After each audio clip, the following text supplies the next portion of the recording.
Alrighty. Yeah. How we feeling? How we doing?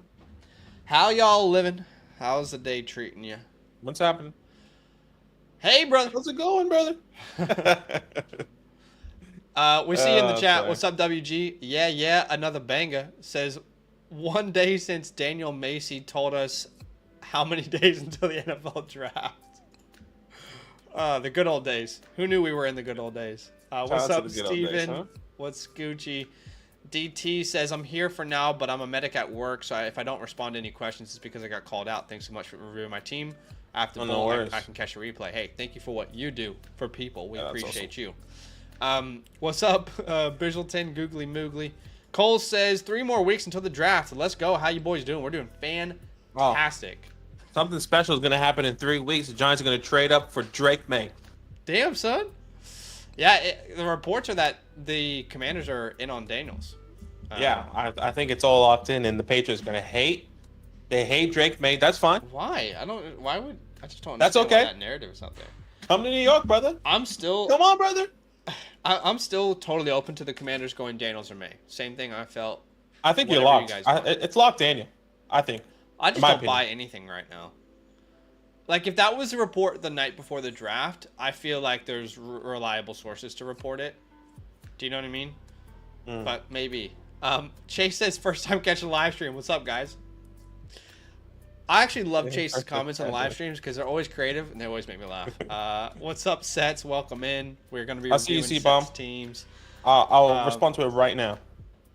You love to see it. But, all right, guys, as the stream starts, do us a massive favor. Go ahead and hit that like button. It's just a very simple way for you to help this channel grow. Our like goal on today's stream is 50.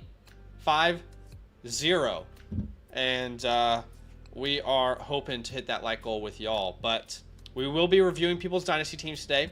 If you're watching the stream and you're thinking, how can I get my Dynasty team reviewed? It's very simple. I put a direct link in the chat for you. All you need to do is become a Mother Flocker member with the code LAND, all right?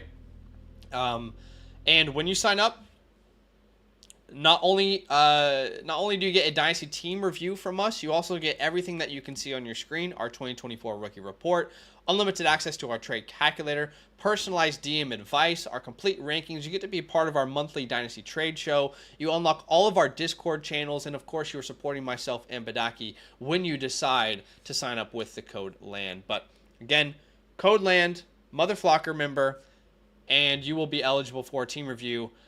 One little thing there, when you sign up, I would suggest to hit instant access. Otherwise, you just have to wait for your trial to end for your team review 7 to be days. eligible. Totally fine if that's what you want to do. No pressure, but just be aware of that if you want a quicker review.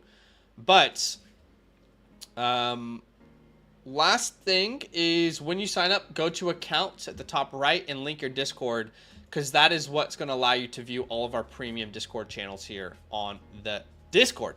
All right, first team we're reviewing today. Big shout out to Sets. Thanks for the love, man. We appreciate you big time. Justin says, yo, looking forward to the stream. Not sure if it's my team, but it'll be great either way. Yeah, we try and get through at least three teams, 2 to 3 teams a night. But it's just in order from how it's submitted. But all right, Sets is the first team. Is Sets with us in the chat? I think he was when yeah, he's here. He's with us. But go ahead and let's talk through this, Badaki. All right. Sets here, 12 teams, SuperFlex, PPR, tight end premium, 0.5 tight end premium. It looks like it's a start 10 with 3 wide receivers and 2 flex, so you can start up to 5 wide receivers. It says, look at the context here. So it was good, fellas. League startup was last year. Made 2 notable trades early in the season. You said you received Goff, Kyler, Connor, and a 24 first, which is the 112, and sent Bijan and Rodgers. Yeah. That's okay. W. Huge W. Second trade, we received Michael Wilson, 324 first, which turns out to be the 101, the 109, the 110, and sent Stroud, Garrett Wilson. I guess that also makes sense a little bit because Stroud, I would say, is equivalent. Be equivalent to, I don't know. I think you hope that. I think you'd actually, Stroud. In hindsight, would have wanted more for Stroud and Garrett Wilson. I think if at least that 109 and the 110 was another top 5 pick, that I would have said, you know what, that's okay. Yeah, because But the the fact 101 that they're isn't both, like Stroud is worth well more than the 101 on its own. yeah. But if it was the 105, the 101 and the 105, the 105, the 104, like okay, you know. Yeah. So yeah, in hindsight, you definitely probably wanted more for that, but that's okay. You Says I'm happy with the piece. probably made that trade before the year as well, so it would have been hard to predict Stroud's breakout. Yeah. I'm happy with Bijan trade, but feel like I definitely could have gotten more value in the Stroud trade. Yeah, overall, I'm not mad about it. I have made 2 trades this offseason so far and feel good about them. So the trades that you received, Brian Robinson, the 209 and sent Dobbs. I'm okay with that trade. I'm shocked that Dobbs got that return, to be honest. Yeah. Received Waddle, the 301, and sent Brian Robinson in the 110. Great. Okay, that's another great trade. Current rookie picks here in some thirds, debating if I should get Caleb at the 101 and Neighbors at the 104 if he's there, or go Marvin and draft either May or Daniels. Love any input on what to do with my rookie picks, as well as any other players to move or players to trade for. Appreciate all the help and everything you guys do. We appreciate you, and we'll go straight into this team and have a look at it. Made a trade before Stroud took off, by the way. So okay, which makes sense. Yeah. Like you can't really predict that. Like if you traded him before he took off, that's okay. But I think you kind of lucked out with the 101. Kind of lucked out. But let's look at this team here. Looks like you are ranked first, 99 amongst 12 teams here. And I think you have it. You have it here looking at these rankings. 84. There's a big gap in between you and number 2, 76, 71, 71. So it looks like you might have a decent team. Remember, you can start up to 5 wide receivers. Kyler Murray, Jared Goff, Bailey, Zappi here. A phenomenal QB room so far. And you have the 101, which could definitely change things here with either that's Caleb or Marvin, as you were kind of hinting to. At the running back position, Kyron Williams, Rashad White, James Conner, Jerome Ford, Big O Roscoe, and RIP to Sean Tucker. I'm okay with this running back room as well. Did Sean Tucker and Zach Evans, are they actually real people? Because No. do we have any evidence that they were genuinely living amongst us, or were they all figments of our imagination? I'll tell you this: I think Sean Tucker outsnapped Zach Evans. Yeah. What did he finish? Running back 170 instead of running back 200. Hey, that's a big jump. Huge jump.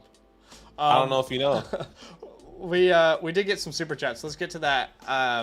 Let's look at this team and then we'll quickly jump in and out here. Yeah. Once again, Kyron Williams, Rashad White, James Conner, Jerome Ford, and Roscoe. It's a decent running back room here. Nothing that you have to move or do at the moment. I think both Zach and I have been talking about Kyron Williams and how that could be a really interesting pivot, and the same thing with Rashad White. We kind of been talking about them in different capacities here, especially with that new video that's going to be coming out here in the beginning of next week for you. So you stay tuned with that Kyron Williams take.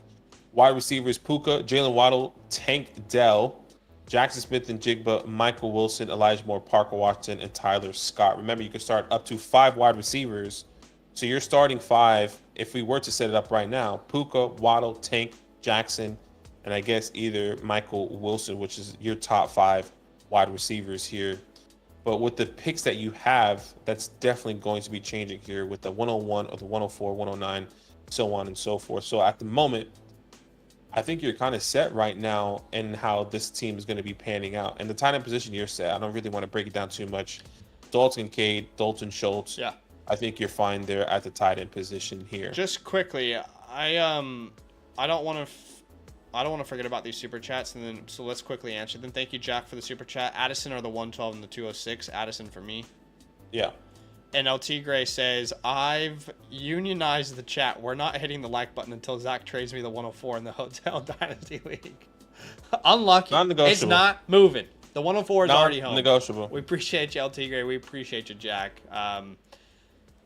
Thank you, guys. Thank you for your donation there. But prior to dealing him to Houston, the Bills blocked wide receiver Stephon Diggs from seeking a trade to the Chiefs. Yeah, I saw that. Makes sense. It's It makes sense. I mean, here's what I don't get. Like, to me, this is short-sighted because if you trade Diggs to the Chiefs, you don't want that to happen. It's because you view the Chiefs as your biggest competitor. Well, guess who you just made a million times better in your own conference? The Texans. The Texans are also in the AFC, you know? Just doesn't make any sense. It was a lose-lose, and I guess they just wanted not to be the Chiefs. That was probably just, like, personal for them. They're like, Yeah, no, we're not 100%. giving you. Anyway, first off, this is a great team. Need help at 1000%. quarterback 3.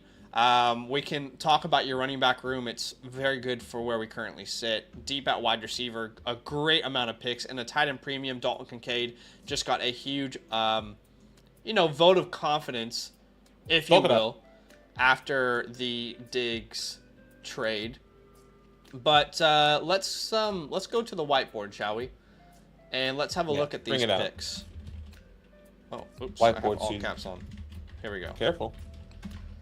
Let's have a look at these picks, and we'll talk through what we would do if they were our picks. So scenario 1, as we all know, is stick and pick.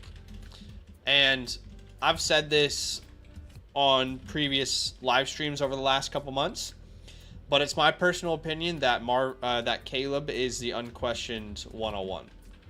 I've said this, I don't care what your team needs are. I don't care if you need a wide receiver. I'm taking Caleb Williams just simply because I cannot honestly think of a time a number 1 overall pick has been put into that situation. I just can't think of another scenario where we've seen, because typically the team at number 1 overall is awful. That's why they got the number 1 overall pick. The Bears have really good foundations all on both sides of the ball. So again, just the weapons that he's going to be around, the talent that he is, for me, it would be Caleb Williams, and I wouldn't overthink it. But do you disagree with that before we continue? No, I have no arguments. So at the 104, I would be fine with Malik Neighbors if he's there, or another quarterback, honestly. Or if you wanted to turn 104 into a wide receiver. You know, if you wanted to trade 104 for Puka, maybe we can figure out a way to get a Monra, etc. Right? Yeah. But of course, this is stick and pick. At the 109, he has Puka, by the way. Just FYI. Okay, my bad. So we'll look at different names there.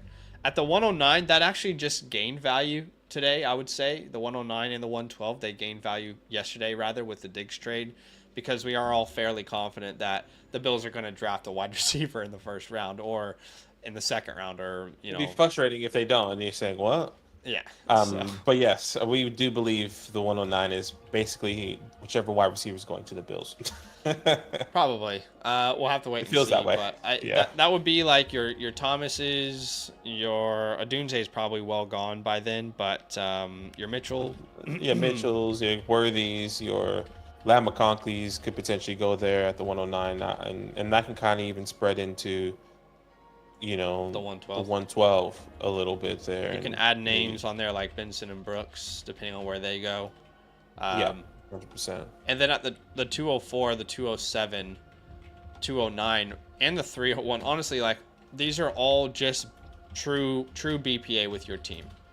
And as we've said before on these streams, if you want to know what the true BPA is at the time of your draft, well, if you are getting a team review, it means that you are a member of ours, which means that you will have our rookie report available to you at all times. So that will be updated after the NFL draft. Here's our rookie report. Where is it? Bang. And this will obviously be updated with a new set of rankings when the NFL draft concludes. So some people, they might print it out, you know, and as our rookie draft is going, they'll mark off, you know, our rankings. That might be helpful to know who the BPA is. However you want to do it, completely up to you. But you're going to be able to add a fairly good amount of running backs and wide receivers. What is this, Badaki? Start what? This is a start 10. Start 10. So it started to 3 wide receivers, 2 flex. Yeah, okay. Just trying to wrap my head around, like, what is the best way. Start 10 is, I'm not gonna say it's like super deep, but I'm not going to say we have to consolidate anything. Just trying to think out loud, I I guess. don't think you can. I don't think you can consolidate anything. I think the best thing here you can do, in my opinion, is draft best player available and/or pivot off players that maybe you feel you can get more value out of, or maybe pivot down from one of these quarterbacks if you do take Caleb and see what Jared Goff can get you. Is that another wide receiver? Is that another running back? Whatever that looks like, I think that is something I'm willing to do. But other than that, I think this is a perfect team where you stick and pick, and you don't really have to maneuver as much. Just trying to break it down and give you the much value here set. Um, but I think Kyron Williams is someone, like, looking at the running back position. Kyron Williams is somebody that you stay with. Rashad White is somebody that you can stay with and or maneuver off of. But at the same time, you're just maneuvering to a James Cook. You're not maneuvering to anything significantly different when it comes down to some of these guys. Wide receivers, you're going to get in the draft. Tight ends, you have one of the best ones already in the league, in Dalton Kincaid. So I think, at least in my perspective, the stick and pick is the best case scenario, or the only other scenario that I can see is Jared Goff. If you do take Caleb Williams at the 101, what other wide receiver can I get for Jared Goff? Is there any value there? Is there somebody that I can take advantage of in this league that maybe doesn't have a quarterback and maybe doesn't have a 24th top first pick? I see Team 10, Happy Gilmore, who has the 107. He has Bryce Young, Will Levis. Can I get, I mean, it's hard to say it now, but can I get a Nico Collins? Can I get somebody off his team? Yeah. Just throwing random things out there for you that you could potentially. Yeah, you can view Goff as a movable piece. I mean, you have so many seconds. And again, let's just get on the same page. We don't like Keep Trade Cuts calculator. We think it's very flawed, but it is the most widely used calculator in the industry. So right now it's kind of the baseline to, like, well, will a conversation even be started, right? Does he have like the 207? Is that what he has? 209. Yes. 209, 207, 204. According to Keep Trade Cut, which is very flawed, Jared Goff in the 209 will get you the 207. I think we would both do that, considering the amount of picks that he has, the position that he's in. That locks in probably Rome Odunze. Think about it, right? Because in a tight end premium format, Brock Bowers might go ahead of Odunze. Yeah, exactly. So, I mean, that's a good pivot right there. And then you're getting Caleb Williams. Yeah, you get Caleb Williams. You get the 104, who could potentially be Malik. And then you get Rome Odunze. In a start 10, you have your starting lineup there for your future. I would say as well, though, we want to make sure we maintain a strong quarterback 3. So you don't have to get rid of Jared Goff. I think. Having Caleb just makes it even stronger.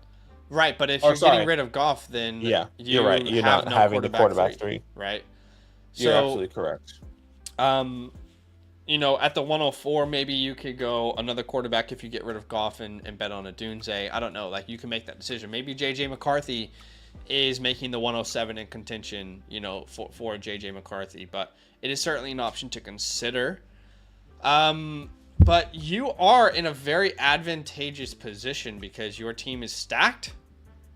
You have no real needs outside of just improving certain areas of your roster, like improving the wide receiver room, a quarterback 3. I think you got kind of money to play with, if you will, in a format like this. And to me, man, I kind of want to package these second rounders for something like. That's what I was gonna say. Can you package the second? Even the one? Can I package the 112, the 204, just to move up to the 110? I don't know, the 109 or the 108. Okay. Like, I think moving up just a little bit could be something if we want to go in this draft, or getting a player here could also help. Yeah, I was gonna say package like the seconds or the 112, and like what player can I get or what pick can I get?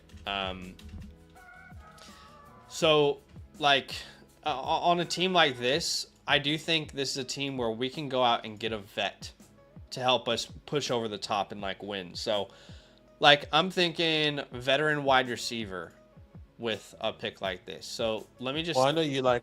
Yeah, go ahead. I'll throw a name out there. I know you like Deontay. I personally wouldn't do it, but Deontay could be somebody. I know Zach is really into Deontay Johnson. Love Deontay. I don't mind that. That's not a I bad love. move. I almost was thinking like a Debo Samuel, Devontae Adams Okay. for him, like someone that is a true vet, and you don't know how you feel about them long term, but that's fine. You or Mike Evans. So what did I say? Devontae Adams. I said Mike Evans. Who else did I say? Samuel. Debo Samuel. Debo Samuel, you said. So what are these guys' price points right now? Like our first pick in the second is the 204. I'm not sure what their price points are at the moment. I don't know if I will start at the 204. I think 207 and 209 feel. There's no way you're gonna get those guys for those picks though. Are you saying package? Because there's no way anyone's gonna accept the 207. Yeah, that's what I'm saying. I'm starting. I don't want to get the 204 up to get one of those vet. I'd rather keep the 204. I think you're still in a really great range to get one of these wide receivers that can potentially go in the early second rounds. But the 207, the 209, I'm happy to package. Yeah, if you can package those two picks, I'm just thinking if I had those players, I don't believe I'd be willing to part with an Adams, Evans, or Debo for 2 late seconds. Two late seconds. I hear you. I understand that. I think you're gonna have to include the 204. But maybe you can get like one of these guys and a third back in return, right? Because then you're not like in a scenario where what if a wide receiver you love is in a scenario like JSN was last year, or they just don't hit, or they get injured. You know, you're in a position where, okay, I'm still competing and I still have so many young players, but I added some true vets to go out and compete, you know? Yeah. So I like that move. What move do you like? I'll throw some other names out there that I really like. Christian Kirk is someone that I bought in a video that I believe is under the radar. I think this is where I don't know if I would do the two. I think the 204 is probably where it's going to be the value because he's still younger and he's technically the number one receiver on this offense until they do draft another wide receiver. So at the moment, I feel like the 204 is the best value. Maybe after the draft, it would be the 207, the 209. Something like that for Christian Kirk. Do you have Kirk ranked ahead of Devontae then? I would, yes. Pretty sure I do. Okay. So that's just one of those areas we would see differently. Yeah. Kirk. I guess in the dynasty perspective, yeah, he would definitely. Devontae Adams in redraft for sure, but dynasty, Kirk still has that contract. I think he's still going to get all those targets there. I guess I feel more comfortable in that offense with Devontae Adams. We know what he's going to produce in a redraft perspective, but long term, I wouldn't want to invest in him. But like in this scenario, you can definitely. That is my kind of goal, though, for one of these picks. You know, we don't really need all because we have so many picks to play with. We can spend some of these on vets that we know are going to produce. 100%, and I'm happy to do that. I'll put Deontay Johnson there as well. Yeah, if I can get a youthful player that is still going to get opportunity in his offense, I'm happy to do that as well. Yeah. It's in that range, you know. Christian Kirk is still, I guess you can put him into that vet older. What is he, 27 now, right?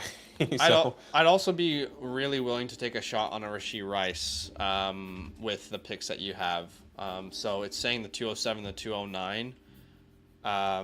So let's add Rashee Rice to this name because you have a lot of picks to play around with. Look, if something does go sideways with Rashee Rice and he does get in legal trouble, okay, you lost 2 of your, 7 picks inside the top 24 of this year's draft, you know? But what if Rice is fine, which is what you and I think, and you end up with like a top 12 wide receiver this year? Did you hear that like it was confirmed that he was driving the car? Yeah. Okay. I mean, does that change something for you?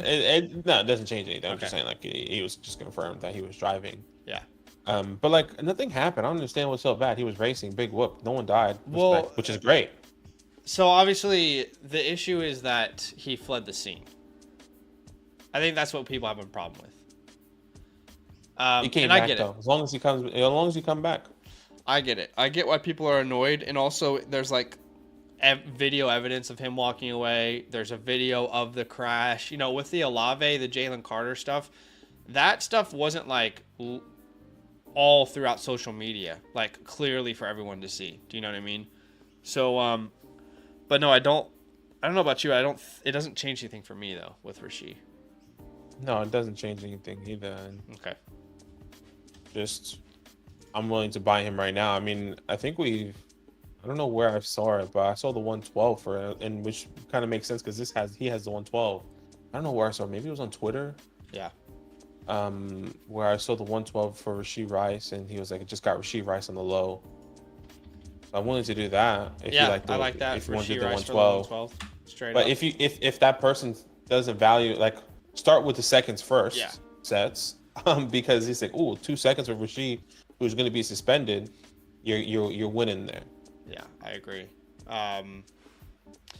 Yeah, DT says being a medic 28 years, he got very lucky. Could have killed a family driving like that. I agree. Like, the difference in him and Rug's situation is he didn't kill someone. That makes sense.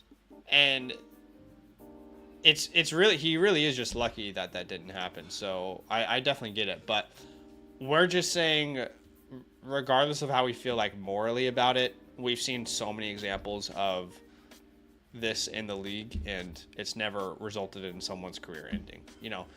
And all it took is like a couple millimeters difference, a couple inches difference. The wreck could have gone a different way, someone could have died, and it would have been a different story. Yeah, no question. I guess someone says you don't give a fuck. It's not that I don't care, it's just more of like, when I'm comparing situations, it's more in a fantasy or like career perspective, like Zach was saying. In my opinion, is like, yeah, things could have gone worse, but it didn't, which is really good in his perspective as a career. Now, is it terrible that he fled the scene? Yeah, it was. Was it terrible that he was racing on a highway? Absolutely. He should be held responsible for sure. Yeah, and he will be held responsible. But a lot of people in the fantasy community thinks like he's over, it's done. Like he's not going to have a career. Yeah. Sell him in your fantasy leagues. It's like, okay, we need to relax, because if you're comparing situations based off other things, that whether it's domestic violence or Henry Ruggs, who actually killed somebody, which was unfortunate, that makes sense, you know. Yeah, so I don't know that Trent, but like, I get it. Like, if he flees the scene and he gets 10 years, that's legal things we don't know. What I would advise people to do is read this thread. This is from Drew Davenport, who is in law. He's actually a very smart person. And he broke down the situation. So if anyone cares enough to read this thread, I think it's like a 20 deep thread. Okay. So go have a look at that thread. This is a very well represented person in the fantasy community. He's a practicing defense attorney for 23 years. He knows law really, really well. And he has a thread where he breaks everything down on his page. That's actually not the thread. Let me try and find it. And here, he breaks it down here a little bit more. Just look at his page, because he breaks it down pretty well in depth. Yeah. I remember, I'm just comparing based off what's happened in the past in NFL players and how off the field issues has affected their career. And this seems very minuscule in the career ending sense, basically. Sure. Is what I'm saying. Like, he's not definitely be held responsible, but I don't think he's done as an NFL player, where I feel like a lot of people in the community has said it's over for him, which I don't agree with. He'll probably get suspended, 4 games? Yeah. I don't know. Well, anyway, let's move on, because we don't really know the Rashee Rice, the legal side of it. It's my inkling or whatever that he's not going to face a serious year suspension or something like that. But anyway, I think this team, if I had it, I'd be looking at trying and flipping Rachaad White. Personally, like Rachaad White, I want to somehow turn that into Bijan with the picks that I have. Rachaad White for right. Okay. I'm curious what what it would take according to Keep Trade Cut, I'd be totally willing to pay whatever their price is. I know you have the 109.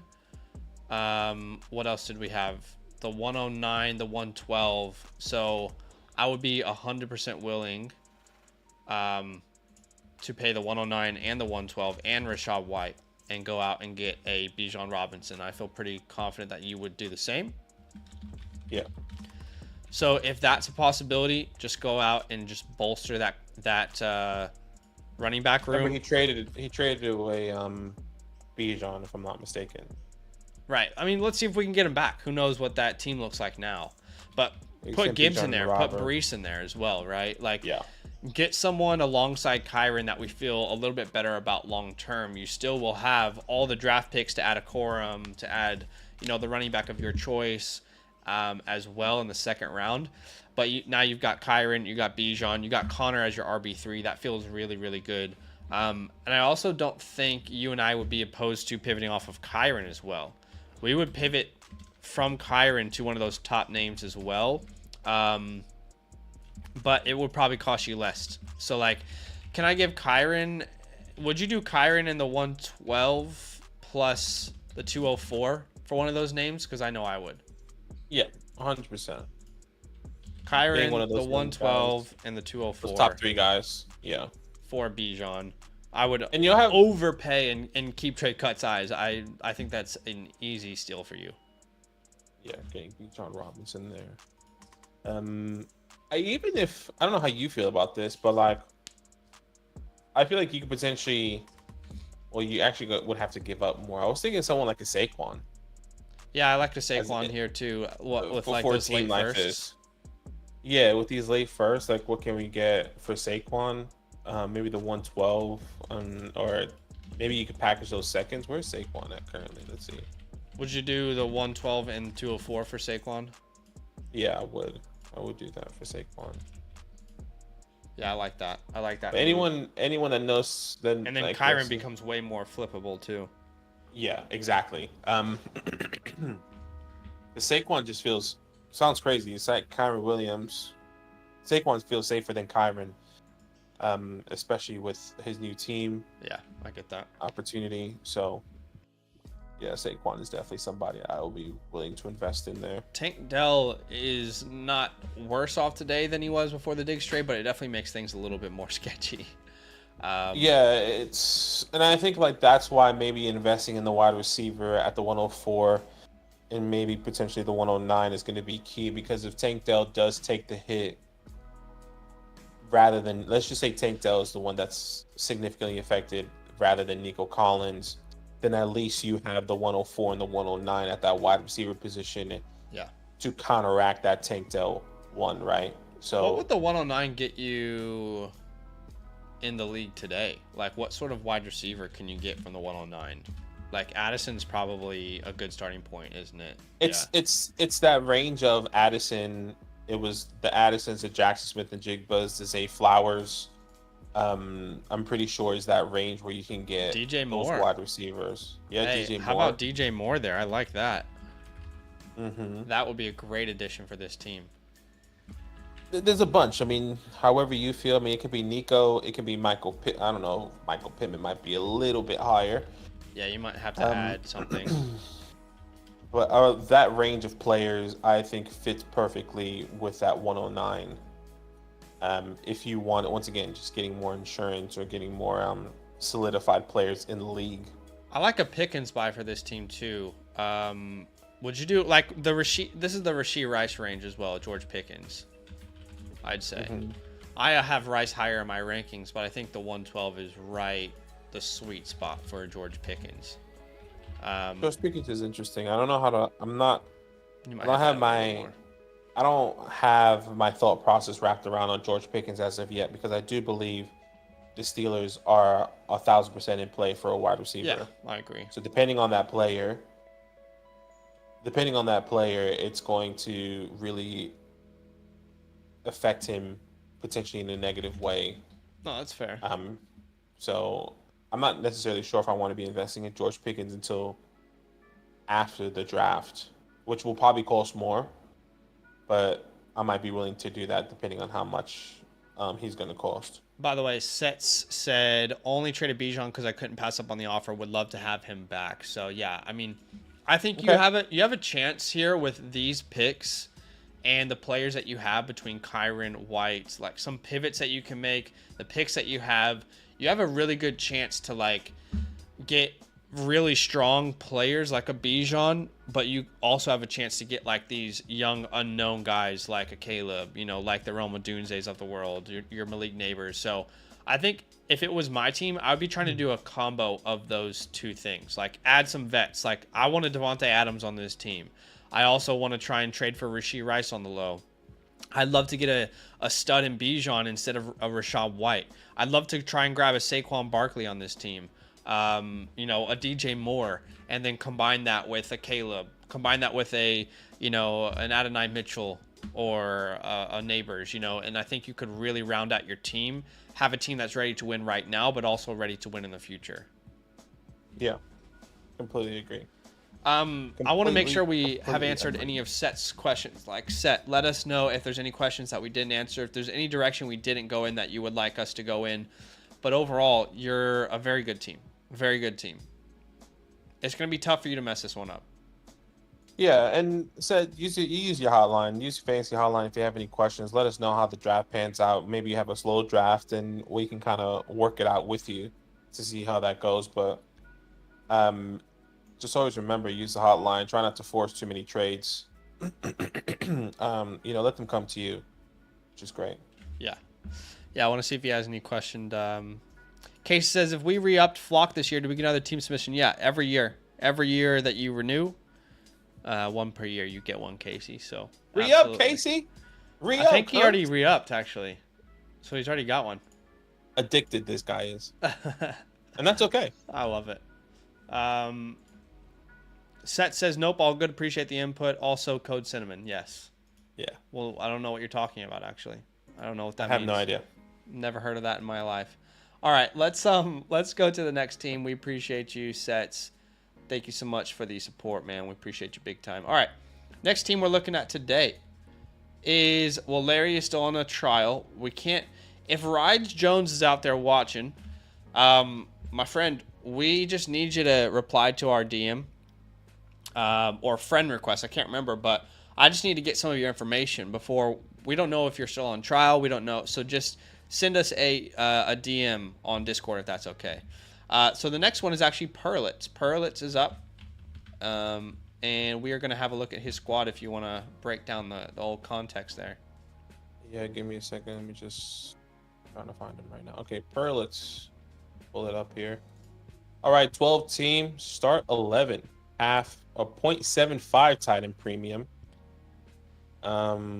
Start 3 wide receivers and 3 flex. So you can start up to 6 wide receivers, it looks like. Looking forward to some suggestions from you both. I know I need some wide receivers and upgrade at the quarterback. Should I trade JT or Bijan? Thanks for all you do. I have an extra 25 second and third.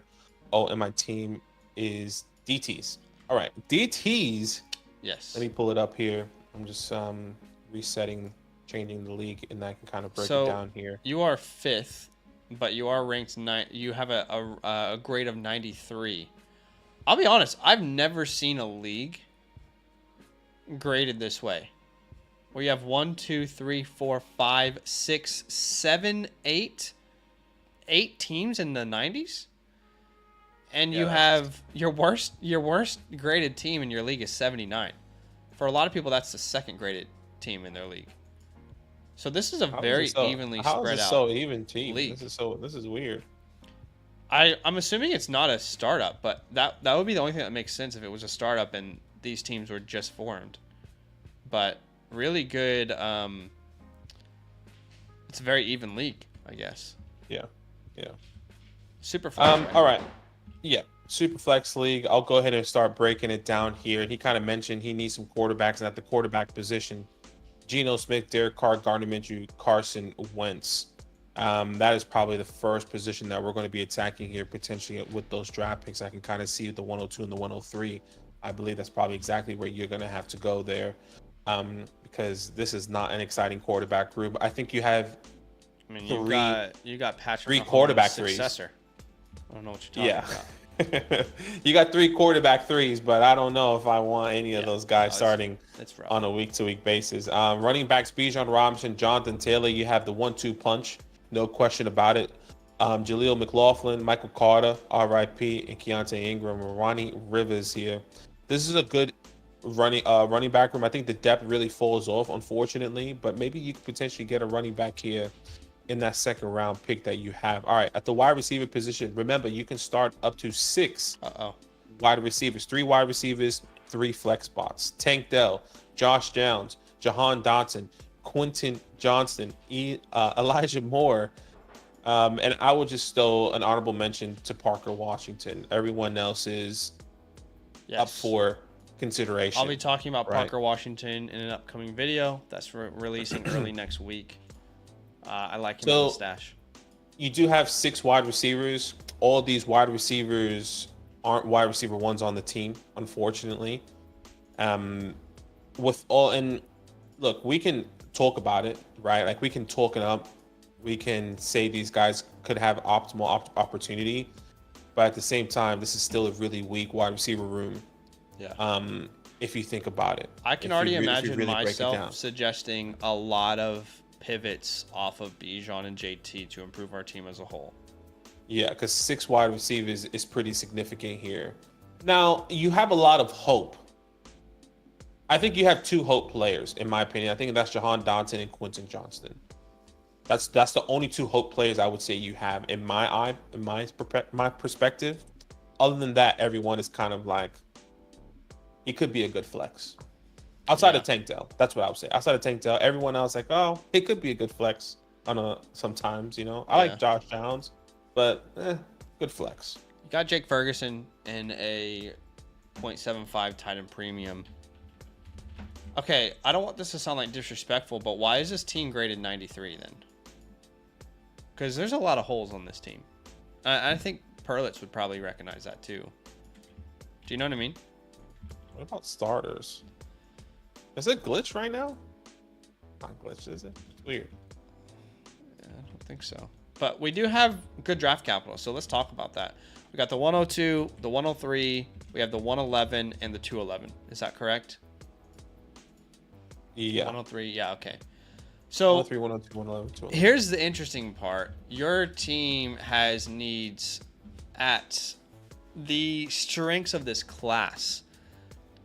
So at the 102, Marvin Harrison Jr. is totally in play because your wide receiver room is pretty weak. So you could absolutely use a Marvin Harrison Jr. However, I'm very open in this league. It's a start 11. That's a very deep league. Start 11. I'm open. Well, it's a deep league, not very deep, but I'm open to trading back from these 2 names. But if we stick and pick, it's probably going to be for me at least Marvin Harrison Jr., Jaden Daniels, or Drake May. Would you agree? You're splitting it there. Yeah. Like you would split the position. Like get a wide receiver at least, and then a quarterback. Exactly. Don't get both quarterbacks. Okay, that makes sense. At the 111, I go best wide receiver available, and probably the same thing at the 211 because of how deep this class is and how bad your wide receiver room is. So that stick and pick, that's going to improve your team, no doubt. I mean, you're going to get a quarterback that we love, and you're going to get an elite wide receiver prospect that could be one of the best wide receivers in the league. Could be, you know. But I'm very open to pivoting off of these picks and moving back. If it ends up being the 102 or the 103, I'm open to pivoting off of either of these or both of these. And I want to stay in the top 5, but that's the criteria. So the 102 or the 103, can I pivot back and stay at the 104 or the 105? I'm still very open to that. If I lose out on Marvin and you're telling me this team is going to end up with Daniels and Neighbors instead, I'm totally fine with that because I'm guessing I got other value somewhere else. Do you know what I mean? So who has the 104 and the 105? That's the first question we need to figure out. Let's have a look here. 104, 105. All right, 105, team 4. Okay, 104 is barely in love. They have Jordan Love, and that's pretty much it, but they're going to get Caleb Williams. At wide receiver, they could desperately need a wide receiver. They have Keenan Allen as their number 1. This dude went hard on running backs. So I think this person would definitely be open to a pivot. Well, what about you? A pivot to one of the running backs that we're talking about? No, I'm saying to the 102 or the 103. Oh, right. Okay, yes. So if they were to want to move up to one of those picks, obviously I think the 102 is going to net you more in return than the 103 because he's probably thinking Marvin Harrison Jr. But how would you feel about like a Saquon here in this deal? Because the reason I'm thinking about that is because you have flexibility, with Bijan and JT to move those guys. So don't see it just as like, oh, I get a 27-year-old running back or whatever Saquon is now. No, I see it as like, well, now I've got a lot more flexibility with this roster. Bijan, I can turn him into a superstar wide receiver now if I want to. Do you know what I mean? Yeah, I get it. I guess what can I get from Saquon and the 104, you're saying? Or the 102? So I'm thinking if he wants the 102, will he give me the 104 and Saquon Barkley? So that's not far off. I mean, can I add in there? You're a little bit limited with draft picks, and we don't want to send away future draft capital. But let's say you added in like an Elijah Moore or something to that deal, at least to start a conversation. That at least starts the conversation for you. So the 102, and I want the 104. I'll give you also Elijah Moore just as a starter. Get your foot in the door. And you're going to get the 104 and Saquon Barkley. I love that deal because still at the 104, you can get a Neighbors. Or this team is so in such a tough spot at quarterback, you could also get another quarterback, which you could argue is almost a bigger need than wide receiver at this point for this team. Is there another deal that you like with this team? I'm just thinking on which way I would go. Because I don't want a Keenan Allen or a Shakir, but I'd also be willing to do something like this where I get their 2025 first and I send them my 2025 second. For the 104. Does that make sense? Yeah. The 102 plus my second for their 104 and their first. I'd be willing to do that. Yeah, I'm okay with that as well. But a little bit limited with the deals that you can make because of the players on his team. It has to be draft capital, I think. And the 212 isn't moving a needle for us. No, it's not. I'm still trying to wrap my head around how I would go about building this team because I'm really thinking about the quarterback room. I guess like you can wait to 25 to try and withholding your 25. Wait, do you have your 25 first? Yeah, you do. Okay. You do have your 25 first. Well, the reason I'm saying we can move back is because we have needs at quarterback and wide receiver. And if we're moving back from the 102, the best player at the 102 anyway is Marvin Harrison Jr. So if you want to go double quarterback, Marvin's probably going at the 102. If you move the 102, you have the 103 and the 104 now, and that give you Daniels and May anyway. Plus, you pick up these more valuable assets. Sure, yeah, getting the valuable assets. Yeah, I would agree there. I would agree. What I'm basically thinking is how can I pivot from Bijan to Jonathan Taylor to get into the top 5, or like what can I get and still keeping the 103, the 103 and the 201. That's gonna be tough because this guy who has the 104 and the 101 does not need running back. That is the hardest part. So it would have to be the 105, and at that point, I think you're probably selling yourself short if you send Bijan away. but then getting, would you do a 2-for-1 for Bijan or Jonathan Taylor, like a good 2-for-1 wide receiver set? You're saying the 105 in like Addison. This person has Addison. Yeah. Yeah, I definitely would. I just don't think they'd be incentivized. But let's add it. Because I think that's the way I'm interested in building. I'm wanting to get a pick and get a wide receiver.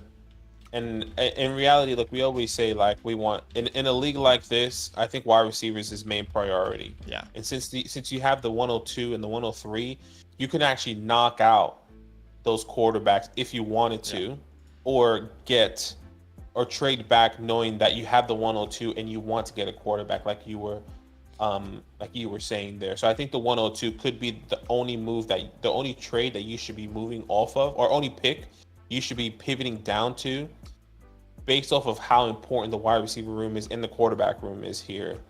Let's is it okay if we look at options to pivot off the 103 before we move off pivot players, just so my mind flows through each avenue? Because I hear what you're saying, but I would still be willing to trade the 103 if it meant I get the 104, the 105. Which is fine. I would agree there. The person who has the 105 is Team 4.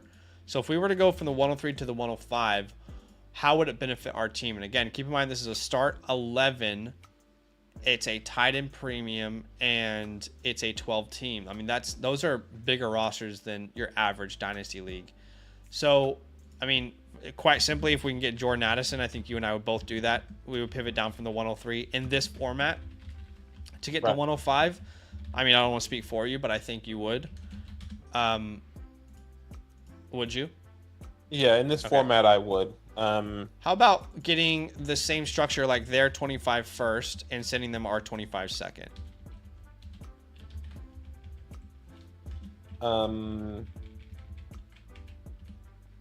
Getting the 105 and the 25 first and sending our second in the 103. Yeah,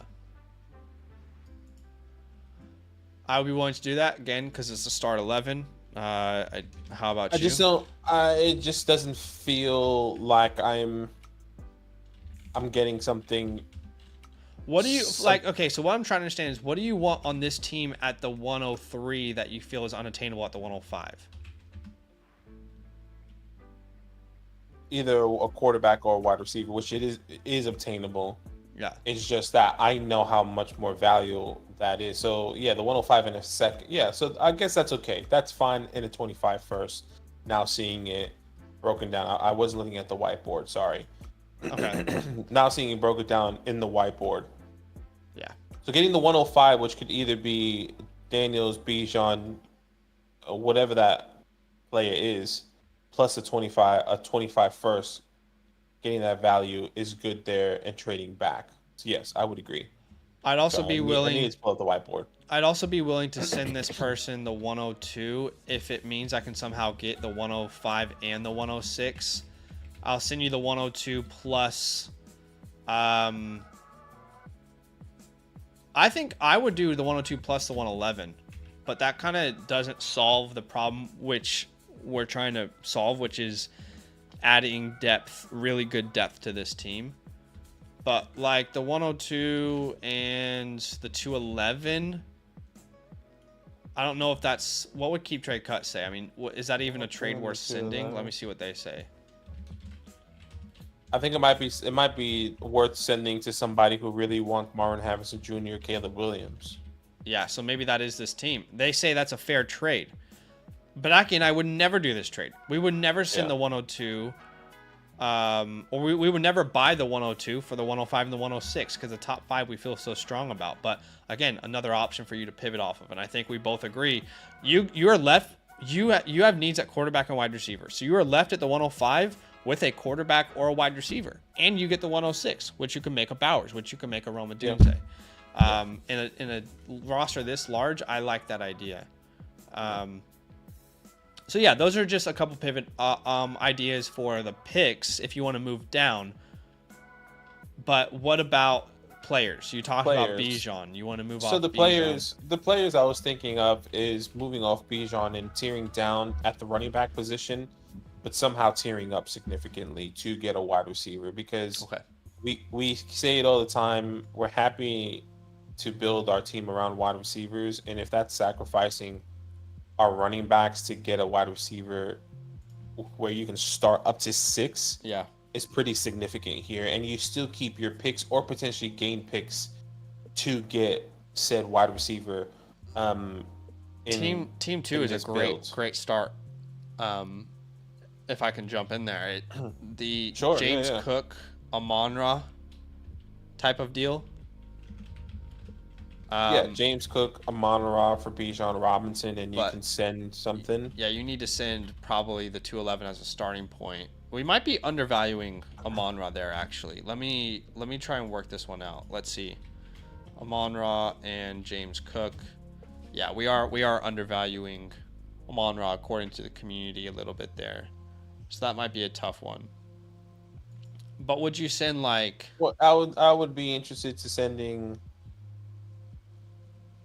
What's the other pick that he has? The 111, maybe that's a better point. Yeah, okay, yeah, the 111. That's what I was looking. Okay, the 111. I thought I was gonna say the 112. The 111 makes sense for that makes James sense. Cook there, and you get a Amon-Ra, which boosts your wide receiver room. You still boost your running, or you still have a decent top 12 running back in the community at the moment in James Cook, which feels like that feels good. So you get a current wide receiver, and you're not moving off of the 102 and the 103. Still, if you wanted to keep that. And that can also be said, and that can be for any other player. So like, I'm trying to find other teams here for you as well. Let's see. You should find someone that has a wide receiver that we love.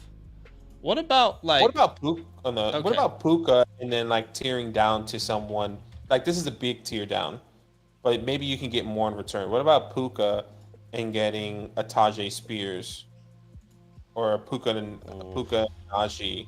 Like you can still get more something else in return. I'm trying to figure out what that is here. Man, that might be too far down for me. For the running back position, he has a 109 though. I don't know if he would do that for the 109. Puka and the 109 for Bijan. That's way too much actually. Yeah, Puka and Najee for Bijan's not a terrible move. I just don't.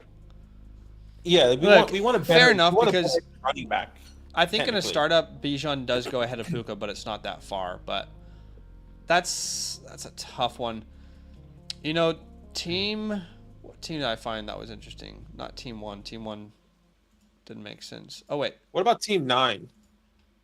team 9. Team 9 has DJ Moore, Rashee Rice, but he also has Rashad White. I just don't think there's a heavy enough hitter for me there, and no disrespect to DJ Moore. If I'm moving off of Bijan, I need to, you know what I mean. I'm just looking through teams here. The pivot down needs to be worth it. Garrett Wilson and Mixon. I think you and I would both do that. What did you do that?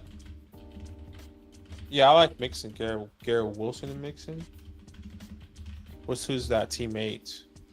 And yeah, I think that is definitely a move I would be willing to explore. Yeah, I'm okay with that. Let's see. We said the according to Saquon their team ranking, already. according to their calculator, it's possible. David The team I wanted to explore was the Drake London team, who has ETN. Would you go Bijan for London and ETN? I know I would. Yeah, I mean I would. I just don't think that's possible. You don't? Yes, okay. I don't think that's possible for how high London is in the community currently. Fair. But I feel like yes, ETN, I would do people are that. selling him for pennies right now. Yeah, I feel like the London owner would be like, bro, London is probably evenly matched or close to even. And that sounds crazy, That's crazy. but like, I feel like that's how high people are valuing London. Well, look, if people are reasonable, then that won't be the conversation. If they're telling you London is as valuable as Bijan, then you move on because you're not going to get a trade done with him anyway. Yeah, I'm But, happy with Drake London, Travis. Even AJ Brown and Pacheco,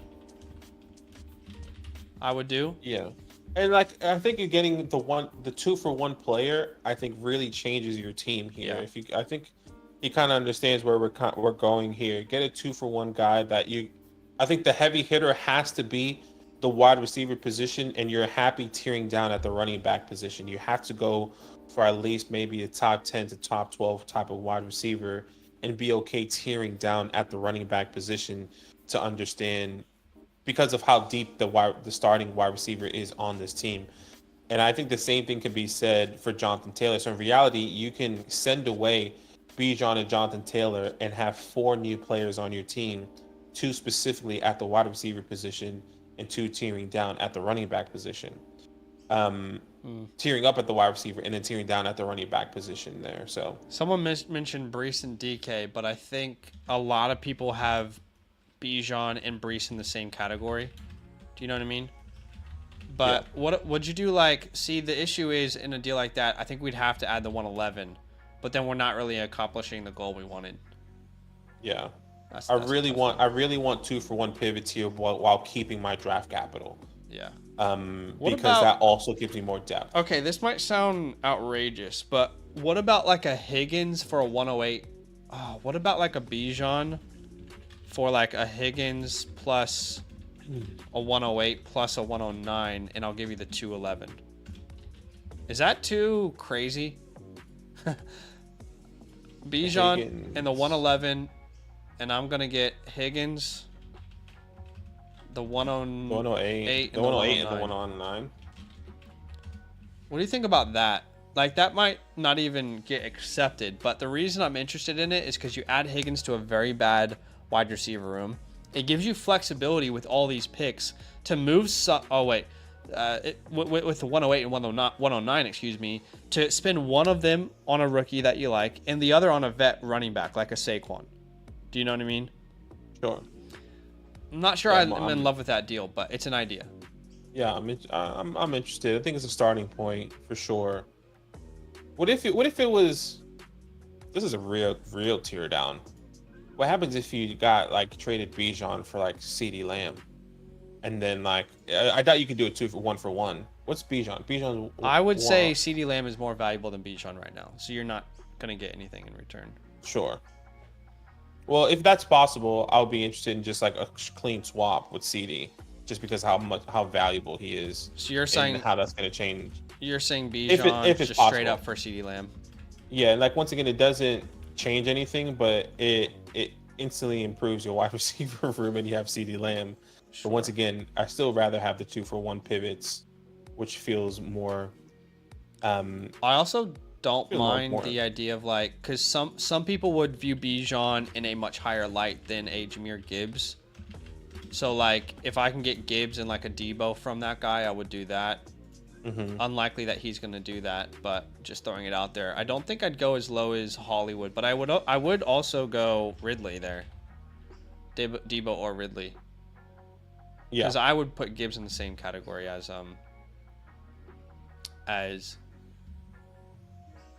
Gibbs. And I would just say the same thing once again with Jonathan Taylor. You know, you start with these same pivots. Obviously, some of them you might have to tear down a little bit because JT is not in the same tier. JT's RB5 in the community with Bijan RB1, so people will definitely see that a little bit differently.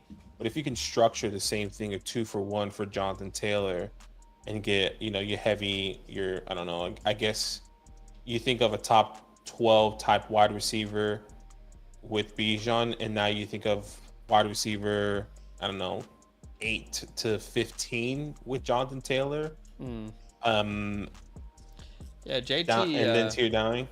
JT's tough. So I think you and I would prefer a Bijan deal because he would give us the most in return. Would you agree?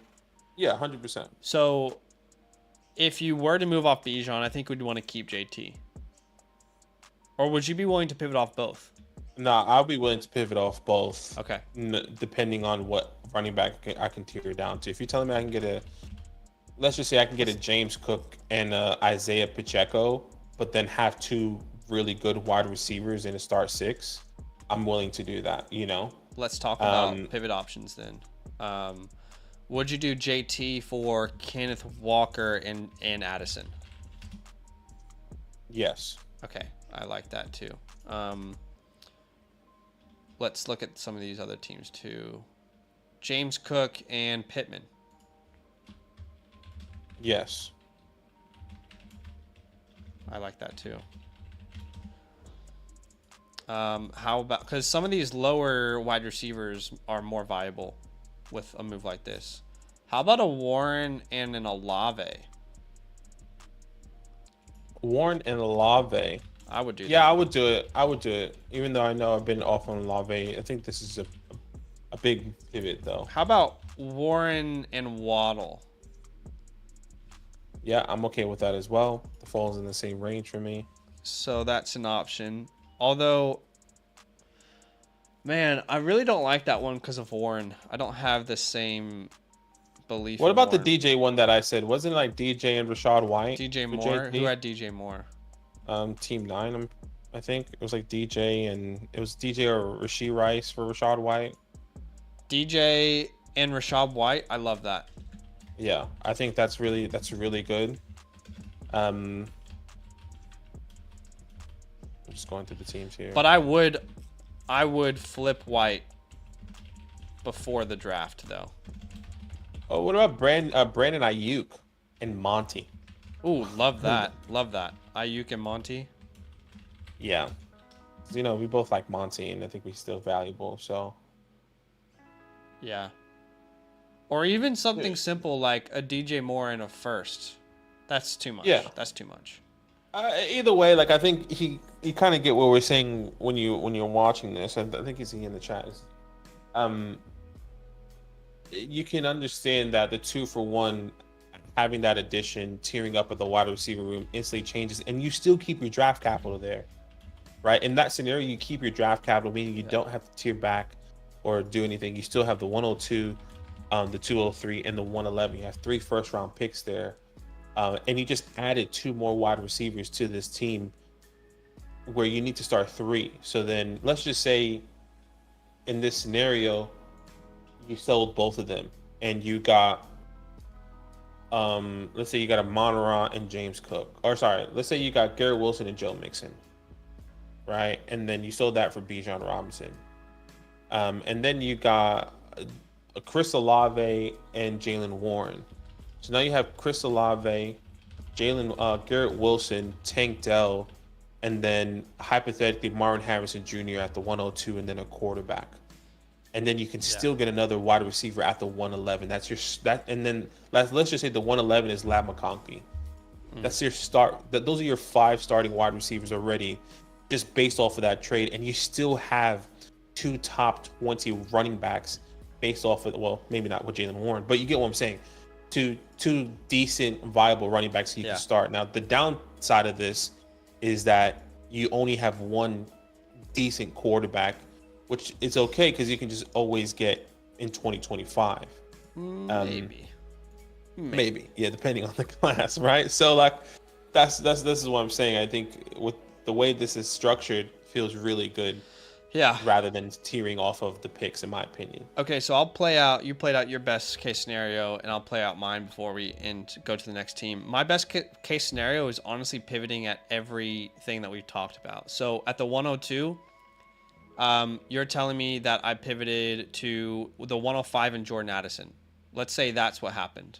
That is my ideal scenario for the 102.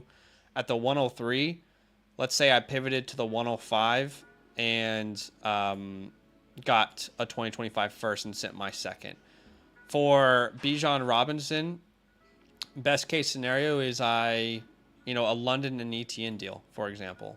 I think that's a great one, but they're all pretty good deals.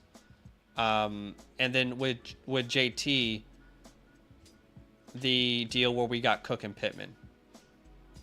So if all those deals went down, we wouldn't have the 102 or the 103, but we would have the 105.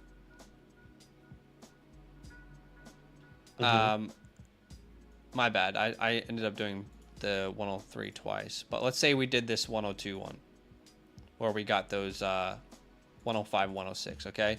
So we wouldn't have the 102 or the 103. Instead, we'd have the 105 and the 106. Okay, this isn't working because I keep repeating these different deals. But anyway, The whole point of it is you're still getting very good players. You stay in the top 5. Okay, so instead of a Marvin Harrison Jr. quarterback, you get a Neighbors and a May. You get a Neighbors and a Daniel.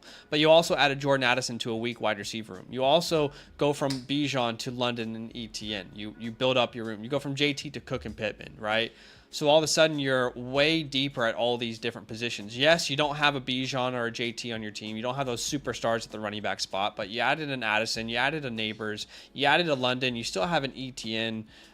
You get a Daniels, you get a May. I think that is the kind of route I would be looking forward to with this team. Yeah.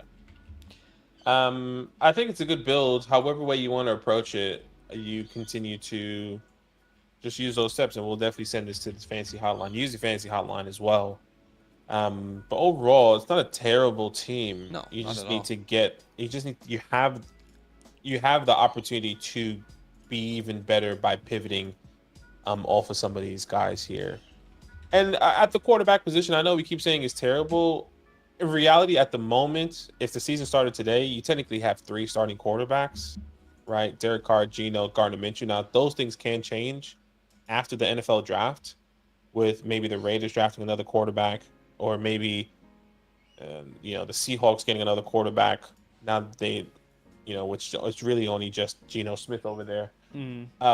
But at this moment, I mean, it could be Derek Carr, Gardner Minshew that are both of your starting lineups if the season were to start today, if they don't draft another quarterback. So it's not terrible, just not your upper echelons type of guys that you want. And in a league where it's 12 man and start 11, that's okay. The depth actually becomes more important than like a start 8 man. DT says, you guys are awesome. This is exactly what I was looking for. I was leaning towards tearing off Bijan and or JT, just didn't know where to start. Thank you so much. I plan on it being a rebuild. And I'll be honest with you, dude, like a lot of those trades that we just talked about where we pivoted off those names or we went back from certain draft picks, I still think you can compete. Like if we live in that world where you end up with a James Cook and ETN, but you add a London, Addison and Neighbors, and you still get a Daniels or whatever, like I think there's a world where you are competing. Like I don't think you're just throwing away this year if things go right. Some of those pivots. What was the other pivot we talked about? A Pittman and for JT it was like a Pittman and a Cook, for example. Yeah, something like that. I think you can really turn this thing into a young, competitive team year one with the right pivots. But patience is your best friend. Don't force anything. And I love the squad. Thanks for letting us review it. Yeah, that's awesome, man. Thank you so much for the support. We appreciate you. And then the last one for today is Stephen Day, long-time supporter. And he has renewed for another year, so he gets another team review. Shout out to Stephen Day. DT says, yay, I'd love to compete. Got a couple extra 25s already stacked too. I love to hear that. Nice. By the way, guys, if anyone's watching and you are curious how you can get your team reviewed, it's very simple. I'll put a direct link in the chat for you right now. All you got to do is become a Motherflocker member and use the code LAM when you do so. Again, a direct link is in the chat. When you sign up, I would suggest clicking the instant access button. Okay, because that will skip the trial and you'll instantly be eligible for a team review. If you opt for the trial, that's totally fine. You just have to wait for your trial to end for your team to be eligible for a review. But once you sign up, go to the top right, click account, and then link your Discord, and then you should be able to see all of our premium Discord channels, including the roster submissions tab, which is right here. So direct link is in the chat for you. But let's go on to Steven's team. He says, hey, just in time, if you guys suggest a good trade, I'm going to send it. I'm gonna send the link to my league mates. All right, well, let's see. Hopefully we do. We might have time for Q&A at the end, guys, but right now we'll just try and focus on Steve and give him his time there. Do us a favor, hit that like button. Our like goal today was 50. We are 15 away. So help us hit that 50 mark. But all right, go ahead and let's look at this team for him. Steven, start 10, 15 bench spots, 12 teams, SuperFlex, 3 flex, no tight end premium. So I'm going to submit the same team as last year. I just rewatched it, and you guys said to sell high on players. Well, no one values peak, so I have So I have almost all the same players as last year. I did manage to sell Russ in a second for Pickens, I like Pickens that. in a third. Yeah, that's good. Pickens for Pickens and Pickett in a third since then. Also sent Devon all for a 25 first. I'm thinking that the team misses the playoffs. Okay. Okay. As well as a 206 to 208 and two-thirds Okay. this year. At first, I thought he Overall, just sent a 25 first, or just got a 25 first, but he's saying he also got the 206 to 208 and two-thirds. yeah, yeah. Overall, I feel better about it this year than last year, but I'm not a contender. Also, the last team review open with me considering to drop Nico for Deuce Vaughn, but luckily I didn't do that. Yeah, thank God. Gosh. All right, let's have a My look at goodness. the squad then. We don't think we're competing. Start 10, 12 team Superflex, no tight end premium. And his team name is Perpetual Marshawn Machine. Yeah. All right. With these picks here, looking at this team, quarterback position, Dak Prescott, Geno Smith, Kenny Pickett, Drew Lock, and it kind of just falls from there. Dak Prescott and Geno Smith are the top two quarterbacks on your team, but you do have the 104 if you wanted to go ahead and get another quarterback here. But we can definitely talk about it when we break it down. Running back room is Tajay Spears, Ramondre Stevenson, Devin Singletary, your boy Tyler Algier, Khalil Herbert, not your boy, but Stephen Dave's boy. Yeah. He loves Tyler Algier. Yeah, the list bro, I kinda don't know goes if you on know from there. much about LD Brown, but we got a Caleb Elby. So yeah, these are real sleepers. These are deep sleepers, and any team that I see that has Caleb Elby on it, I just know they're primed for a breakout this year. So congratulations. But yes, the running back room is decent. Look, it's not terrible. It's not heavy hitting, but like Tajay Spears is interesting. What's going to happen there? Ramondre Stevenson is also interesting. Now there with Antonio Gibson See, and Devin Singletary. I guarantee you, I told you to sell Ramondre last year. Just saying. Yeah, I mean, Just who saying. knows? Who knows? who knows? I probably Who told you to knows? sell Tajay too, and that was stupid. I'm pretty sure we told him to sell Tyler Algier as well. If it was before but- the draft, we probably would have. But I can't Yeah. remember. It's a long time ago. But look, your top three guys on this team is definitely Singletary, Ramondre Stevenson, and Tajay Spears at the running back position. Not your heavy hitter guys, but guys that you're still okay to kind of go through the season with if you don't get another running back here. Wide receivers, once again, how many starts? I think it was 3 flex, he said. Let me just double check that. Is it raining really hard where you are? It's raining, but not really hard. Did I send this off to Perlitz before we moved on? Let me see if I did that. I want to 3 flex. So I'm assuming 2 wide receivers, Steven, and 3 flex. So starting up to 5 wide receivers. Correct me if I'm wrong there. But at the wide receiver position, Chris Olave, Nico Collins, George Pickens, Calvin Ridley, Jerry Jeudy, Wandale Robinson, and the rest goes on there. So you have 6 wide receivers that are very interesting here. I think your starting guys are your top 4. Olave, Nico, Pickens, Calvin, Ridley, no question about it there.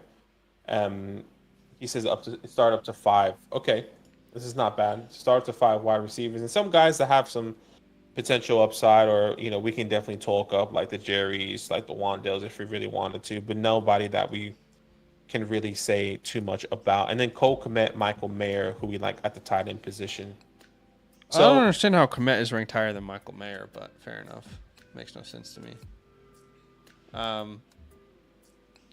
Fair enough. Jerry Jeudy last year was someone that we liked, so that's unfortunate. But you have a good amount of draft picks here to try and mend some of these holes on the roster. So let's talk about some of the options that he's going to have.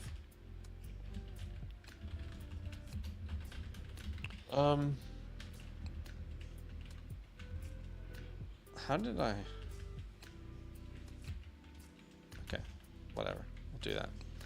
All right. So the 104, Take the pick.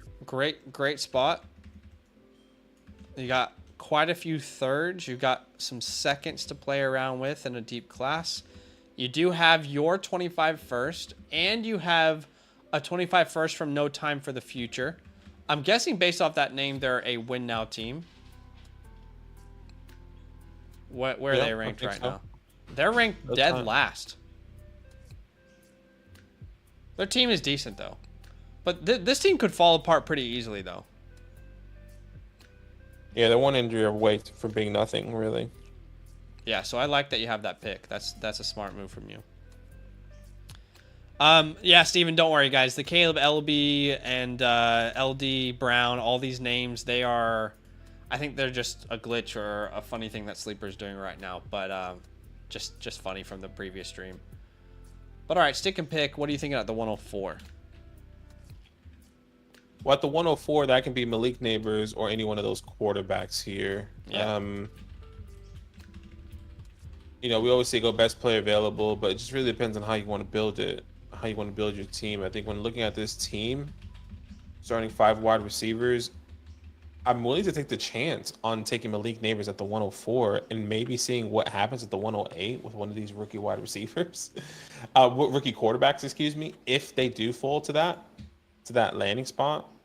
But at the same time, I think either way, it's really possible there. But best player available. Yeah, I think that is a question that will be answered, 1, by your draft, and 2, by the NFL draft.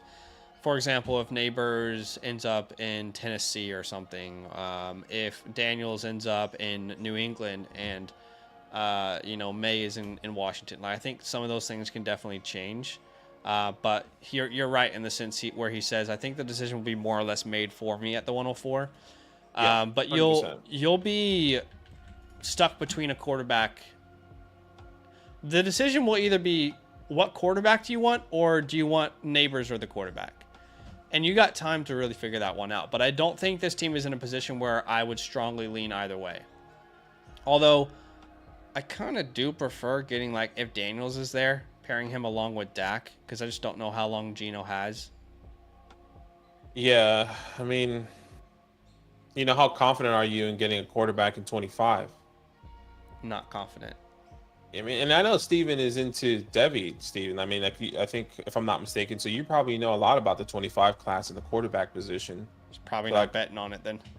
Yeah, exactly. Probably not betting on it. So I feel like the 104 is probably going to be a quarterback for Steven rather than a wide receiver. But that's also hard to gauge as well. You're right, unless you really take the chance. You mentioned this, but in an ideal world, you go Neighbors there, and then JJ McCarthy is still a top 15 pick, and you get him at the 108. But I've continually said this: when McCarthy goes top 10 or top 15, everyone will change their tune on him. He'll be a locked and loaded top 7 to 8 pick anyway. So you know, well, the same could be said with like Bo Nix. Remember, we've seen a couple mock drafts where Bo Nix goes in the first round. It may not be top 10, top 15, but he goes to a team in the first round where he gets pushed up to being that 108, that 107 pick just based off of landing spot. So, yeah, I think it just all depends on how the draft is going to go, which, like you said, the league is going to make a decision, and the draft is most likely going to make the decision here at the 104 and the 108 there. So, you know what could be cool is if you know you're getting Neighbors at the 104, what quarterback can I get from the 108 in a trade? Because that would be really interesting to me. Like, is that Jared Goff range?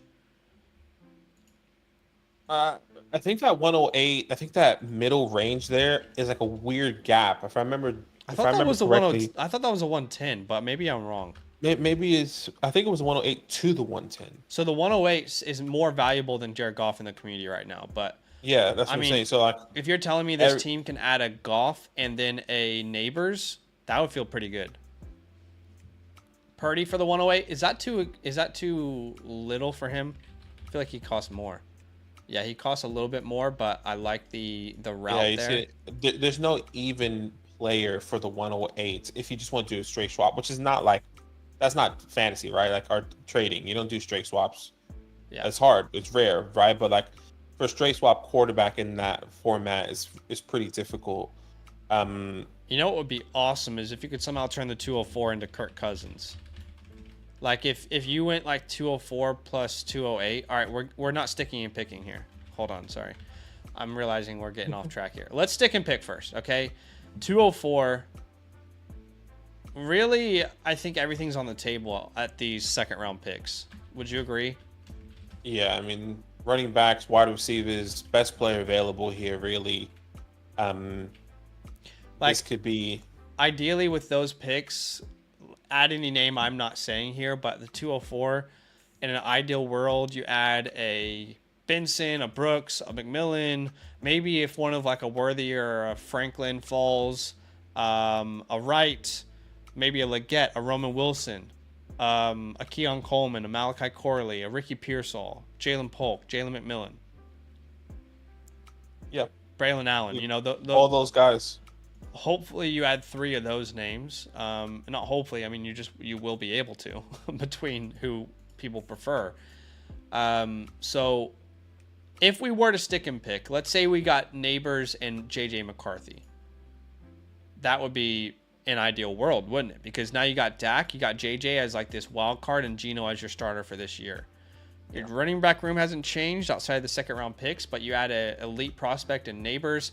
Olave becomes your 2, Collins becomes your 3, Pickens becomes your 4, Calvin becomes your 5. That feels a lot better. Agreed. But let's talk about Agreed. scenario 2, which is where you can move some of these picks. What do you reckon? I like Kirk Cousins in the sense of like the 204 plus the 303 maybe. What would Keith Cut say about that? I just don't know if you can get Kirk Cousins for less than the 204. Like I just traded for Kirk Cousins. I'm competing. I paid the 111. Right. The 204 and the 303 might be equal to value to the 111 anyway, though. Yeah, it definitely could. I'm just interested. I wonder if that player would do it. That person would do it. I would also do the 204 straight up for like a Baker Mayfield. And the person that has Kirk Cousins doesn't have any picks in this draft. Yeah. So at the same time, him giving up Kirk Cousins, he's not going to have a QB2. Yeah. That's going to be the hard part with Kirk Cousins. I wonder how cheap you could get Tua. Or Deshaun Watson is a quarterback 23 in the community. That is crazy. Hold on. The problem with that one is that Kirk Cousins and Deshaun Watson are on the same team. Okay, so send him the same offer for both players. Sure. See if he bites. I'm happy either way. I bought Deshaun Watson as a buy low or under the radar type of player that I believe he can definitely help your team compete there. Casey said, word on the street is Penix going higher than expected. Multiple NFL teams interested in drafting. Does that mean trading into the late first for someone maybe? It's weird, Casey, because I've heard the opposite. Badaki, have you heard this? All I've heard is that no NFL team considers him a first-round pick. That's the last report I heard. I've been hearing the opposite. I've been hearing that teams love Michael Penix and teams are happy to take a chance on him in the first round. You've heard? Okay. Those are the reports. The I don't know, the Twitter reports, the notifications I've been getting, not via just Twitter, but like multiple sources. The Athletic, I think, did a article or notification saying that Michael Penix is getting steam. A lot of people saying that then. Stock up. Yeah. See, the last report I heard was an NFL insider claimed that he hasn't heard from a single NFL team that Penix is a first-round pick. But at the end of the day, Badaki and I want as many quarterbacks in the first round as possible. So we're fine with that. You know? Yeah. That's going to drastically improve the 108. Yeah, 100%. And if, oh my gosh, it's going to improve the second back of the first round. It's going to push everyone to the second round. You're going to be like, holy shit, who am I taking at the 111? Yeah. Ryan McConkey falls to the 204. You're saying, what? Mm-hmm. Like, that could be something crazy like that. That can happen if all those quarterbacks do go in the first round. And we're saying, damn. Like, what percentage chance would you put right now on Penix being a first-round pick, in your opinion? With all reports, I say, I would say 50%. Okay, I think it's 50-50 right now. I'm still leaning like 32%. I think if we get closer and they say Michael Penix there's no change on the reports of Michael Penix from what I'm hearing that his stock is going down. I think he'll be locked for a first round pick. Okay. I still And sit at like 32%. And that's not and that's a team moving into the first round. That's not a team picking him in the second half of the draft. We have to assume that a team is desperate enough to send up the capital needed to move into the first round. Because, I mean, remember, the Titans just held out, and they got Levis in the second last year. I think, for example, let's say New England doesn't get J.J. McCarthy. Sure. Or Bo Nix in the first round, but they trade out of the third. Michael Penix is the perfect person to go for them to trade up into the first round in the second half. Because right, they have the third pick. That means they should have the 35th or 34th pick or something like that in the draft. So this is my question. All right, so let's look at teams. Let's look at like teams 17 onwards. Jacksonville, no. Cincinnati, no. Rams, no. Pittsburgh, no. Miami, probably not. Maybe. Philly, no. Minnesota's interesting, but I feel like if they're going to do quarterback, they do it at 11. Dallas, no. Green Bay, no. Tampa, no. Arizona, no. Buffalo, no. Obviously, Pittsburgh Detroit, could be Kansas City. somebody. All these guys. That could be a really Detroit. That could be a really. No, I was saying like Pittsburgh can be somebody. That's like really left field though. I feel like they already addressed that with Russ and Justin, though. I could be wrong. So then I ask myself, why would the Patriots move up past 34 then? Who is going to jump them? Let's look at this early second round. Washington would have already drafted a quarterback. Panthers aren't doing it. Tennessee's going to stick with Will. What team is it? Is it the Raiders? The Giants. As much as I don't want it, the Giants can. The Giants? Okay. They have a 47 pick. They probably go all the way up to the third. We already traded with the Panthers. They already have our 39th. All I'm saying is it's a little bit more limited, in my opinion. Okay, so let's be honest. The Raiders and the Giants. Is there another team?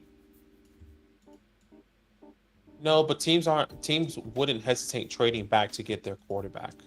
So like, yeah, maybe these teams that are in the top trade back and they get their guy. And I think that's why, in my mind, New England is primed to do that. So yeah, hey, Minnesota, you have 11 and 23. That's okay. I'm going to get my wide receiver at 11, and then I'm going to get my quarterback at 23. That's Michael Penix. If Bo Nix and JJ are both off the board. I can definitely see it like a possibility. The only reason I'm saying I'm not 100% sure that there is that team out there is because the teams that are out there have made certain moves around quarterback where it would suggest to us they're not desperate. Seattle goes out and gets Sam Howell. Maybe he could be the future for them as like a project. New York, I definitely will give you there, but they still have Daniel Jones. The Raiders go out and get Gardner Minshew. Do you know what I mean? The Broncos don't even have a second round pick. The one team that we're all like, they need a quarterback. So they could trade back from 12 and do it. We've talked about that in previous videos. Anyway, we're getting a little off track. I'm just saying, it is like when you start to break it down, you're like, there are limited teams here to do this. Sure. I think there's going to be, I think there are teams that we don't expect. Like, I think a team that's not expected to take a quarterback that I won't be surprised is New Orleans. The Rams at 19. The Rams at 19. I think Pittsburgh at 20. Pittsburgh would shock me. Yes, but at the same time, they have no ties to Justin. Justin get cut next year. Same thing can be said with Russell Wilson. You got 3 quarterbacks. They don't care. They're trying to find out who their quarterback is. Even though they need a wide receiver, right? Yeah. I'm just saying, like, I think those teams, I know Tampa just paid Baker, but what if they want a backup, which that would be stupid to get. They're not going to trade to the first for a backup. Yeah, but you get what I'm saying, though? Like, I think those are some surprising teams that can move back and be like, oh, shit, like, why are they moving back? Like, why they didn't just take this person? And then it's a fucking Michael Penix, family friendly stream. And you're like, oh, okay. Like, well, the Giants are taking Michael Penix at 6th overall anyway. Oh, gosh, kill me if that happens, please. Anyway, Malik Neighbors, we got way too off track there. We got way too off track. Anything Sorry about that, Steven. Anything is possible. It's always fun talking draft. So yeah, 204 is definitely a move that you can make. And the reason I'm suggesting these for these quarterbacks is because it gives you flexibility to feel good about Neighbors, to feel good about Brian Thomas at the 108, and really build up your wide receiver room through the draft. I would typically be open to like a move for a vet with some of these early seconds, but I think with your team, I just don't like the idea of adding a Deontay Johnson to this team. Yeah. I think I'd rather stick and pick with this team. I would agree. I think sticking and picking here automatically changes the team, in my opinion, if the quarterback situation is made for you, where you get Malik Neighbors at the 104 and at the 108, let's go to the other scenario where quarterbacks aren't what we expected. You get the 104 and the 108, and those are your wide receivers, and then you're kind of just banking on your wide receivers to take you rather than your quarterbacks. Yeah. Right. So yeah, and those seconds can definitely equal to any other of these guys that we've kind of spoken about in the past. I personally wouldn't do it for any of these veterans like a Devontae Adams in this build. No, I agree. I don't want to vet. I would still want these younger guys. I'd rather with this team take a shot on a Jalen Polk or Jalen McMillan or Leggett or Roman Wilson or enter wide receiver we like at the 204. Yeah, exactly. You didn't miss anything, Steven. We just went on a rant on the NFL draft. Genuinely, you probably watched it like, damn, good thing I got on the call. I would say any seconds I would send away for Rashee Rice with a team like this. I think you are in a position where you can take on a little bit of risk because there is no real expectations right now. Yeah. How about the running back room? What would you do with this running back room? Would you do anything or would you just hold? I don't think there's much value here at the running back room until after the draft. Like Tajay Spears' value is not rising. Neither is Ramondre Stevenson. The only other person's value that could rise in the draft after the draft is Devin Singletary if the Giants don't draft a running back or don't draft a running back in the top 4 rounds. Right? And maybe. I think they can still draft somebody later, but I think it'll be pretty clear that maybe Devin Singletary is their starting guy. So I'm not sure where the value is going to be at unless he gets some really good second round picks for them. But yeah, there's no clear sell high right now. No. I think you and I would probably feel comfortable selling any of those running backs for like the 201 to the 203 though. Yeah, 1,000%. If I can get them for the 201, 203, I would do it. I just don't think anyone would. But yeah, I agree. Even if it's Tajay, like give me the 201 to the 203 for any of those 3 guys. I'll give you Ramondre Steve, I'll throw in the 304. Yeah, sure. I'll do that if somebody's willing to And with Devin Singletary's get case, one of these running backs, if you can get anywhere near a mid-second, early to mid-second, that is not going to be less valuable after the NFL draft. There is a scenario where Devin could be less valuable after the NFL draft if they draft someone. So something to keep in mind. To me, I've been operating any team that I have Calvin Ridley, I've been operating that I'm not selling him because I would rather see how the season plays out under this new offensive coordinator and head coach rather than sell him right now for a mid-second. So I just think he's worth holding in all formats. Like I wouldn't be opposed to selling him in season if he pops off for any first, but I just don't think I would rather hold with that 4-year contract, that kind of money. If he's going to get 7 to 9 targets a game in that offense with that new staff, I'm interested in seeing if his value could rise. Yeah. I'm okay with that as well. Wait until his value rises. Something comes onto this. You and I have disagreed on this year, but I would be really open to selling Cole Kmet. Any second I would take. If I can use Cole Kmet to move up in the draft, I would do that.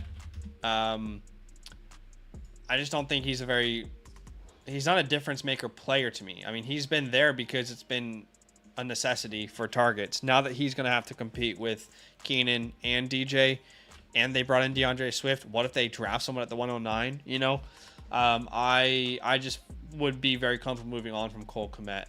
And in fact, I wouldn't even mind like tearing down from Kmet. I don't understand how he's ranked as the tight end 12 right now. I would say this. I'll just quickly, because I don't want to go off track too far. Pat Freiermuth, Luke Musgrave. Pat Freiermuth and Luke Musgrave. I just want to make sure I get this off my brain before it leaves. If I can pivot to them plus picks, I would do it.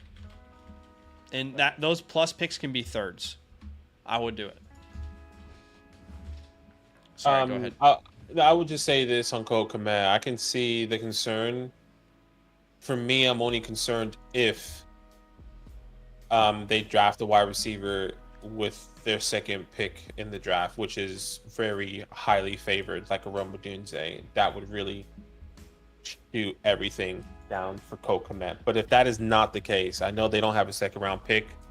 I know this wide receiver class is deep, so that third round pick for the Chicago Bears, a wide receiver, could be very valuable for them, and we believe in these guys. But if that doesn't happen, even with Keenan Allen here, I think Cole Kmet still plays a big part, because I know Keenan Allen essentially is only here for that 1 year deal, and then he's a free agent next year.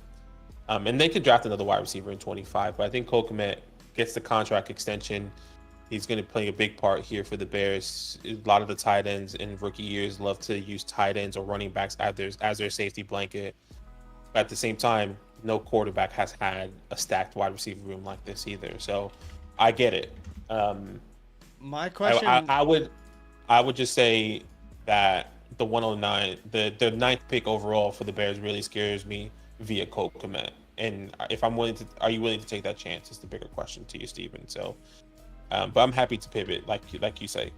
My question, I guess, is what are your expectations for Kmet in this offense? I think Kmet is going to continue to, let's just say best case scenario for Cole Kmet that they don't get a wide receiver with that ninth pick. I think that what he has been doing hasn't been exceeding expectations or underperforming. He's been performing exactly where he needed to be. He's not winning you via targets. He's a more touchdown dependent, I would say, type of tight end who will give you the average of 8 to 10 points. And I think that will continue because we've seen the injuries with Keenan Allen. If they don't draft another wide receiver, Keenan Allen has missed multiple games in the last couple years, 3 to 4 games. That's Cole Kmet season. That's a lot of hypotheticals, surely. But at the same time, if we're playing off of that narrative, that's still in favor of Cole Kmet. But if they do draft Rome Odunze, I wouldn't have anywhere to navigate as an argument.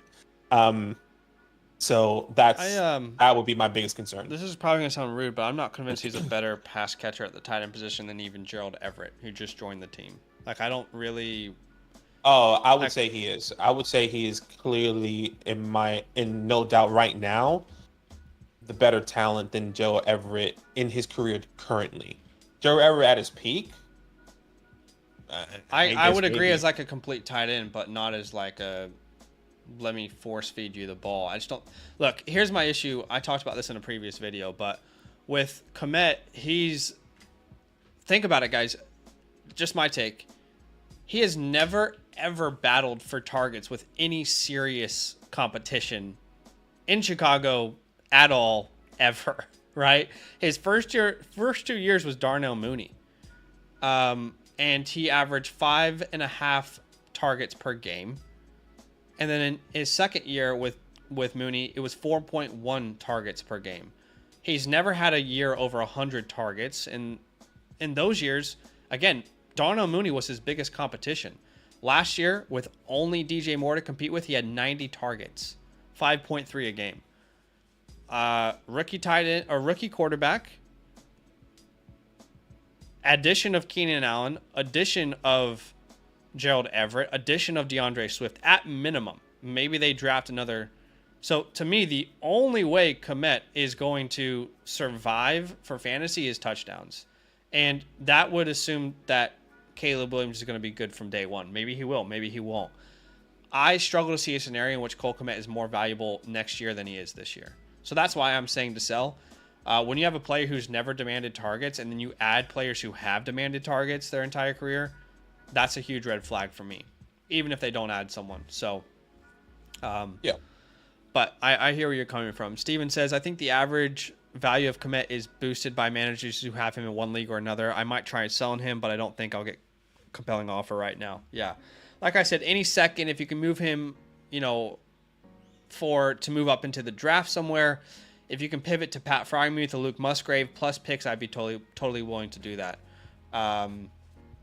So yeah, I just don't think Kmet to me is like not that much different to any other middling tight end, like a Dalton Schultz, a Jake Ferguson. You know, it's just and those guys, yeah, and I get it. And I think when it comes down to it, I think what's exciting. Yeah, he didn't have anyone to compete with, but he did have DJ Moore last year. Now, he does have Keenan Allen and hypothetically a Roma Dunze, which completely kills him. You just added a guy who averaged 150 targets a year, you know? Yeah, 100%. But I think if I'm thinking long-term, he may not have the best year this year, but long-term, Keenan Allen for 1 year is not going to say Cole Kmet is officially done. I do believe Cole Kmet is a big part of this offense. I guess that assumes that Keenan won't stay for more than a year, and it assumes that they won't enjoy the offense with Keenan and try and get someone to replace him if they leave. If he leaves. And I think they will get someone to replace him. Now, my next question would be, okay, where is that replacement? Who is that replacement? Because if they get another, we like DJ Moore, we got Keenan Allen, that route didn't work. Let's get another 3rd, 4th round wide receiver like a Darnell Mooney, not specifically in this class or maybe in this class. I don't know. I think either way, I see both perspectives, and I'm still leaning on the perspective that he got the contract extension with the history what he's done. He's never been a demanding target type of player. He's been more of a touchdown dependent type of tight end, which has been fine. In my perspective, and what the time that I paid for him, it's been 3rd, 4th rounders to now that, you can sell him for a second. Is he worth a second? Like, where is he worth right now? Is he worth like a middle of the second? Like a 205 or something? Mid to late second value. I mean, what? So I think it just depends on what your team, like in this team build for Steven. Yeah, you have Cole Kmet, Michael Mayer. Keep Michael Mayer, who I think we both believe is going to be a better tight end over Michael Mayer or over Cole Kmet. So I'm happy to sell him in that perspective. Last thing I'll say, all I'm trying to say is I don't think Cole Kmet is a true difference maker on any championship rosters. Like, I do not believe that we'll be looking in 2, 3, 4, 5 years down the road and be like, thank God I had Cole Kmet because he helped me win my championship. It's like, he's just a Band-Aid over your roster. And at the end of the day, think about what 2nd round picks were worth last year and what some of those turned out to be. I'd rather just take a shot. Maybe you end up with a Tank Bigsby, but maybe you end up with a Jaden Reed. What if you... Just looking at the stream. Is the stream down? No.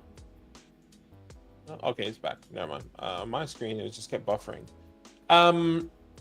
Just looking at what we were kind of breaking down there. So Cole Kmet, running back, selling, sticking and picking, trade for some players.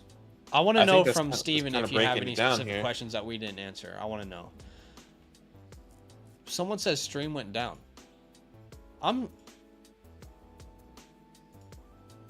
This went down for 20 seconds. It looks like it's up on my end. Yeah, it was definitely buffering for a while. Oh, okay. It might be the weather. We've got crazy rain in the area right now. Yeah, crazy. But I want to know from Steven if we didn't answer anything that he wants us to answer. But overall, I don't. I guess we have to ask the question, do you think this team is competing this year? I don't know that the answer is yes. That's what I was going to say. Like, I think this is on the edge of, like, we have to wait and see what this draft pans out to be. And if it's not the way we want it to be, then it's time to go. Yeah. It's time to, Depending on how you start your league, let's say after the first 5 weeks, I would be willing to start thinking more about the future. And that I'm looking at like Dak Prescott there. Let me add this into the note. Like, after week 5, reassess. Sell high if needed on Dak Prescott. Geno Smith, can you get a second for him at that point? What are some other names on this team that I would say any running back? Calvin. That's probably the main ones. So, like, if it's week 5 and your team is like 0-5 or you're 1-4 or whatever, you know. So, I think give yourself time to see what these picks turn into. Because imagine JJ McCarthy's a stud from week 1. And imagine you did get, what we're talking about, a Neighbors. And then imagine Tajay's actually the better running back in Tennessee. You know, there's a scenario here where things could really pan out for you. So I would say wait until about week 5, unless you just get a really good offer for Dak that you can't refuse. And then you can start thinking a little bit differently. Yeah, I agree. The only other thing I'd say is, and this is classic from us, but pivot off. The only obvious name for me is Chris Olave. Not because we don't love Olave, guys. Let's be very clear. We love Chris Olave. The only reason we suggest it is because we don't think his production matches his perceived value in Dynasty. So I would be willing to pivot off of him. Should we talk about some names? Yeah, we definitely can. I don't think you can. We were suggesting to pivot to London. That was before the Kirk Cousins news. You can't do that anymore. Now it can be really interesting. Now I wonder what you can get for Rice Plus. It could be. Let's start Rice Plus. Let's start at the top of the league and we'll move down. Team 3 is the first one that comes to mind. Smith, Pittman, Higgins. Smith, Pittman, Higgins. And if there's a scenario there where you can get, they have the 110 plus, man, I don't know. What do you think about this one? Smith and Pittman for a long No, day? I'm saying one of these names. One of Smith, Pittman, and Higgins. I was like, I don't think that's possible. Like for example, if Higgins is the least valuable of those 3 in your league's eyes, can you get the 110? Yeah. That's what I was gonna say. Whoever's the least valuable there in that person's eyes, I want more in return. And then what could that be? Could that be an extra wide receiver? Could that be a pick? I'm wanting to do a 2-for-1 type of deal for Chris Olave, if that is possible in any way, shape, or form, to get more depth either on your team or just some more value. What would Keep Trade Cut say about this? So they say that's a little bit more valuable. Some people are really wishy-washy on Higgins, so send the offer, see what happens. You don't have to force something. If it comes naturally, then great. Any of those names you can look at. All right, is there another team as we go down? Team 5, 6, 7. DJ Moore. I know you and I are definitely on the DJ Moore pivot train. Yeah, I love DJ Moore. If I can pivot off of him or pivot off of Olave to DJ Moore and then get somebody in return. Even if you can get like their 2026 first. I see they have a 26 first. And I send them a second, right? I would be willing to do that. So like Olave plus a late second. And if they can give me DJ Moore plus their 26 first I saw they had, I would do that. I think you would do that. Yeah. Who else? Jordan Addison is an interesting one as well. I think you can get to those names. Yeah, Addison. Don't know how I feel about that yet. You know, if you don't like Jordan Addison? No, I don't dislike him. I just don't know what we're adding. Do you like? Because I'm the 111, 203. Is it worth me moving off of Olave for that? Well, if I get Jordan Addison to 111, is that worth it for you?